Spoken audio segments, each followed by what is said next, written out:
Bonjour, Aurélien Lecnam, j'ai 36 ans et je suis architecte technique central pour Bouygues Télécom. Le rôle de l'architecte technique pour un système d'information, en comparaison d'un bâtiment, c'est de s'occuper d'amener de l'eau, d'amener de l'électricité, d'amener des accès, du raccordement à la voirie et globalement de faire en sorte que le projet global fonctionne.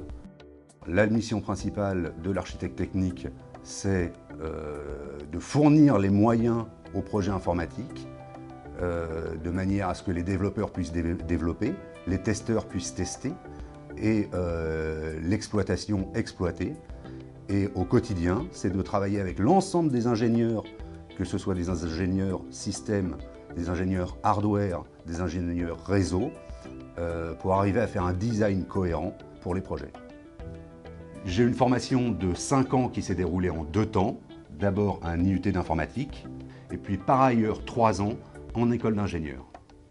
Les compétences pour faire un bon architecte en infrastructure, c'est d'être curieux. La curiosité, pourquoi? Parce que les technologies évoluent extrêmement rapidement, quasiment tous les jours. 10 ans, globalement, dans ce métier-là, c'est ce qui permet de passer du Crétacé au Moyen-Âge. Ce que j'aime dans mon métier, c'est la diversité. La diversité des technologies, d'une part parce qu'elles sont très nombreuses, chacune évolue très rapidement, et puis par ailleurs, c'est la diversité des intervenants. Tous les jours, on parle avec des chefs de projet, des architectes de plein d'autres domaines, fonctionnels, des architectes réseau, des architectes logiciels, et puis on parle avec les métiers qu'on outille. Et ça, c'est très important, parce que le cœur et le fondement même de notre métier, c'est de fournir un outil. Une anecdote dans mon métier, ça peut aller très très loin. Moi, j'ai été jusqu'à faire poser des AGECO, donc c'est des systèmes préfabriqués pour placer des bureaux temporaires sur des parkings, voire même des projets bloqués pour avoir accès à des gaines électriques. On peut être amené à travailler avec des éléments de génie civil. Ça peut aller très très loin. Tout ça pour fournir les éléments qui permettent à un projet d'aller au bout.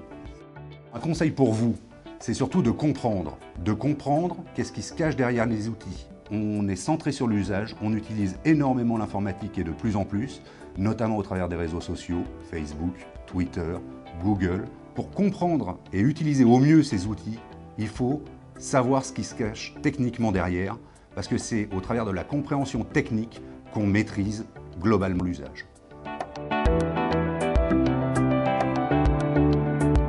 Pourquoi cette voie? C'est très simple. La première fois que j'ai vu un PC, la première chose que j'ai eu envie de faire, c'est de le démonter. Pourquoi? Parce que quand j'utilise quelque chose, j'aime bien comprendre qu'est-ce qui se déroule derrière et pourquoi? C'est pour savoir l'utiliser au mieux.